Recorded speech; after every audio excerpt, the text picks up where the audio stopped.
Now we are doing word problems based on linear equation. So let's start with a very simple question. Find two consecutive numbers whose sum is 49. Your time starts now. Feel free to pause me, but do give it a try.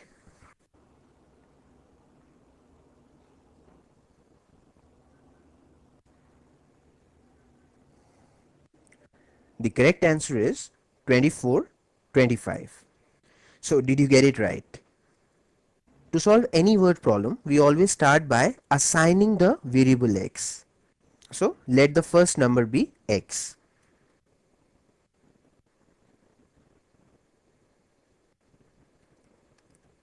So this means that the second number would be x plus 1.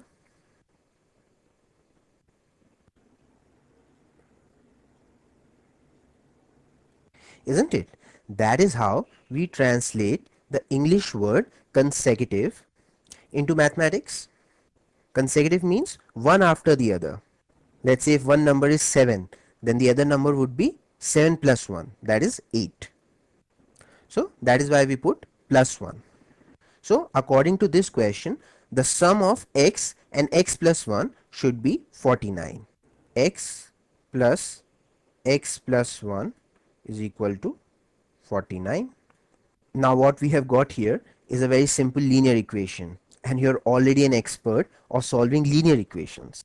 This would be 2x plus 1 equal to 49, or 2x equal to 49 minus 1, that is 48, or x will be equal to 48 divided by 2, which is nothing but 24. So we have the answer, x equal to 24. See, that means one number is 24, and if one number is 24, then the other number would be 24 plus 1, that is 25. Question solved. And you can even double check the answer. See, 24 and 25, they are consecutive, no problem with that, and they also add up to 49. So as we have just seen, that solving any word problem is very easy if you know how to translate English into mathematics. See, we translated this English sentence into this algebraic equation. Okay, so let me just show you the simple steps to solve any word problem. The first step is always to assign the variable x. That is, we always start by saying that let the unknown thing be x. As simple as that. The next step, the second step would be to create an equation. That is, we put something on the left hand side and we put something on the right hand side. And the final step, that is the third step, would be to balance the equation. Most of the times, the equation that you form is balanced by default. That is, the left hand side and the right hand side, they are already equal. But in case they are not equal, then you can make them equal. And once we have the balanced equation, then we just have to solve it. So do this next question now. This time you have to find three consecutive even numbers whose sum is 54. Now as you can see that this question is just a scaled up version of the question that we just did. That is, few more conditions have been added to make a simple question more complicated. So let's see how well you handle it. Start.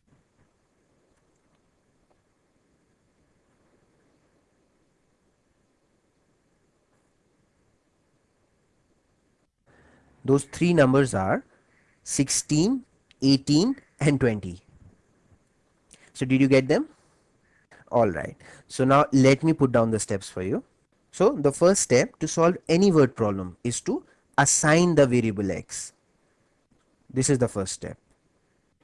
So let the first number be 2x.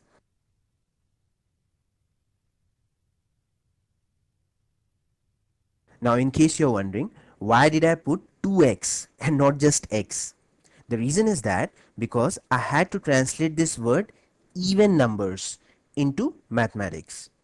And even numbers, as you know, are 2, 4, 6, 8, so on.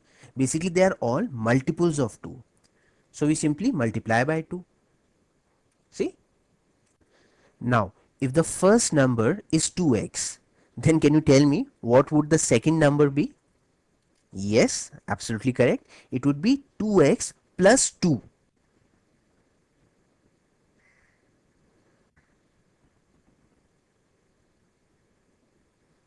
Like if the first even number was, let's say, 6, then the next even number would be 8.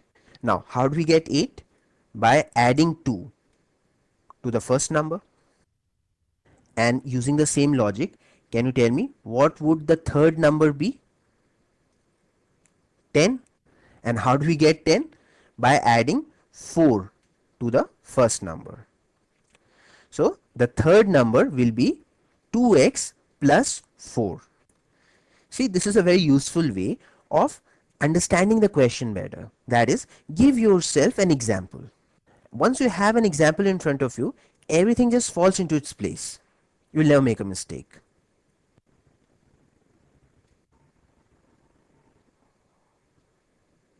So now, using these algebraic expressions, we can very easily create an algebraic equation. See, the second step is to create an equation. So that means the sum of all these expressions should be equal to 54.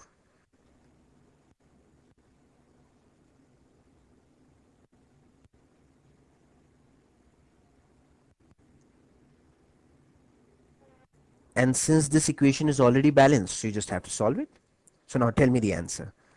2x plus 2x plus another 2x will be 6x. And 2 plus 4 is 6 equal to 54.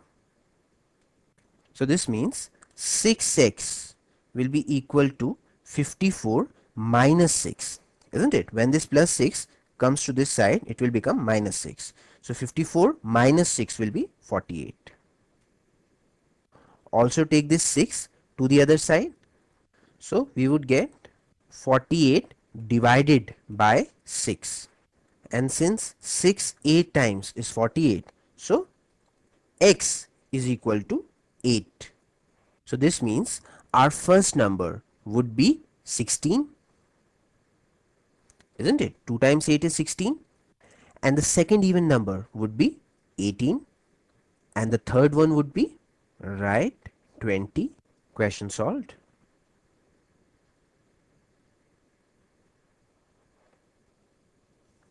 So now let's do this question. After 4 years, Sam will be 2 times as old as he was 6 years ago. Find his present age. Feel free to pause me, but do give it a try. Start.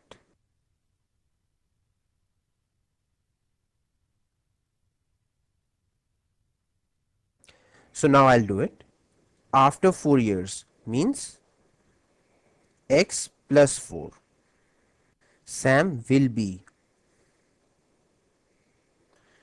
2 times as old as he was 6 years ago. 6 years ago means minus 6, as we are going back in the past. So with that, we have translated English into mathematics. So now just find the value of x and you would know his present age. X plus 4 equal to 2x minus 12. 2x minus x would be x, and 4 plus 12 would be 16. Isn't it? When this minus 12 will come to this side, it will become plus 12, and 4 plus 12 is 16. That's it. Question solved. So Sam's present age is 16 years. You see how easy it is to solve the word problems. We just need to translate the English sentence into a mathematical equation.